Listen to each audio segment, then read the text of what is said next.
অনেক তরুণ তরুণী আমার কাছে আসেন, আবার অনেক কিশোর কিশোরী, যুবক যুবতী, আবার অনেকেই দেখা যায় যে সদ্য বিবাহিত স্বামী স্ত্রী, কিংবা অনেক সময় দেখি যে বৈবাহিক জীবন অনেক দিনের হয়েছে কিন্তু তারপরও স্বামী স্ত্রীর মধ্যে এই প্রত্যেক জনের মধ্যে অনেক সময় সেক্স বা শারীরিক সম্পর্ক নিয়ে বেশ কিছু ভুল ধারণা রয়ে থাকে এবং সেই ভুল ধারণাগুলো একটা পর্যায়ে গিয়ে কিন্তু বিশাল আকার ধারণ করে।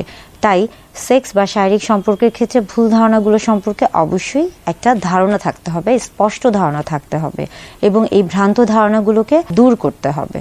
আমি এমন অনেক স্ত্রী দেখেছি বা এমন অনেক মহিলা দেখেছি যারা অনেক দিন যাবৎ একই স্বামীর সাথে সংসার করছেন, কিন্তু তিনি তার স্বামীকে এই কথাটি বলতেই পারছেন না যে আসলে নির্দিষ্ট কোন জায়গায় বা কোন জিনিসের মধ্যে তার যৌন উত্তেজনা সবচেয়ে বেশি রয়েছে এবং কোন ক্রিয়ার ফলে সে সবচেয়ে বেশি উত্তেজনা পায়।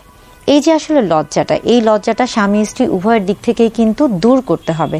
কেননা আপনি যখন লজ্জা করে একটা শারীরিক সম্পর্কে যাবেন তখন কখনোই কিন্তু আপনার মন সেখানে সাড়া দিবে না এবং আপনি কিন্তু শারীরিকভাবে বলেন, মানসিকভাবে বলেন, সেই তৃপ্তি বা আনন্দটা কিন্তু উপভোগ করতে পারবে না। সেক্স বা শারীরিক সম্পর্কের ক্ষেত্রে একটি ভুল ধারণা হচ্ছে অনেকেই এটাকে একটা খেলা হিসেবে মনে করেন। বিশেষ করে পুরুষদের ক্ষেত্রে অনেকেই এটাকে মনে করেন যে এটা একটা খেলা এবং এখানে তাকে একটা ভালো পারফরমেন্স দেখাতে হবে, তাকে জিততে হবে।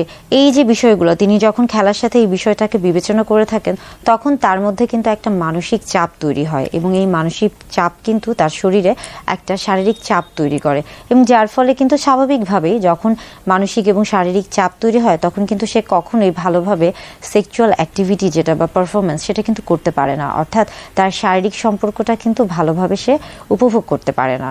তাই মনে রাখতে হবে যে সেক্স বা শারীরিক সম্পর্ক খুবই স্বাভাবিক একটি ক্রিয়া এবং এটা কিন্তু আপনার শরীরের যেমন স্বাভাবিক একটি ক্রিয়া এবং একটা জীবনের কিন্তু স্বাভাবিক একটি অংশ। তাই এটাকে কোনো কিছুর সাথে আসলে তুলনা করা যাবে না।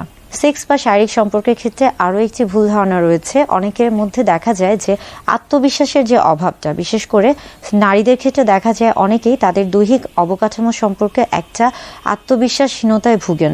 অনেকেই মনে করেন যে তার দেহের দৈহিক যে অবকাঠামো রয়েছে অর্থাৎ আকার আকৃতি এটা ভালো না বা সুন্দর না, যার কারণে যেটা হয় যে তিনি যখন দৈহিক সম্পর্কে বা শারীরিক সম্পর্কে লিপ্ত হন তখন কিন্তু আমাদের নারী পুরুষের যে একটি স্ত্রী জননতন্ত্র রয়েছে এবং পুরুষ যে হচ্ছে জননতন্ত্র রয়েছে, বিশেষ করে যেটা কিনা শারীরিক মেলামেশার ক্ষেত্রে একটা বিশেষ গুরুত্বপূর্ণ ভূমিকা পালন করে থাকে, সেই অঙ্গগুলোকে বিশেষ করে স্ত্রীরা তখন কিন্তু একটা কাচুমাচু হয়ে যায়। অনেক সময় তারা সেই অংশগুলোকে আবৃত করে রাখার চেষ্টা করে কিংবা তারা নির্দ্বিধায় যে শারীরিক যে সম্পর্কটা সেটা কিন্তু উপভোগ করতে পারে না, যার ফলে এটা কিন্তু তাদের জন্য দেখা যায় একটা নেতিবাচক প্রভাব ফেলে এবং তাদের কাছে ওই শারীরিক সম্পর্কটা তখন কিন্তু একটা বোঝার মতো হয়ে যায়।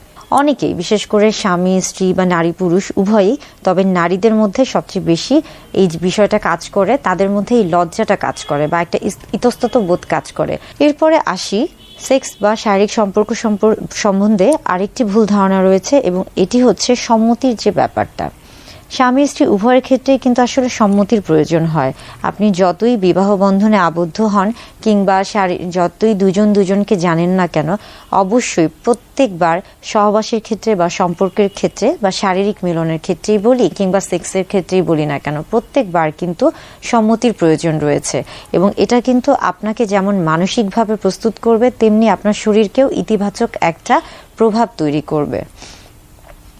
সেক্স বা শারীরিক সম্পর্কের ক্ষেত্রে আরও একটি ভুল ধারণা রয়েছে এবং সেটি হচ্ছে একের অধিক জনের সাথে সেক্সুয়াল রিলেশন করা, অর্থাৎ একের অধিক স্বামী বা স্ত্রী, নারী বা পুরুষের সাথে শারীরিক সম্পর্কে মেলামেশা করা।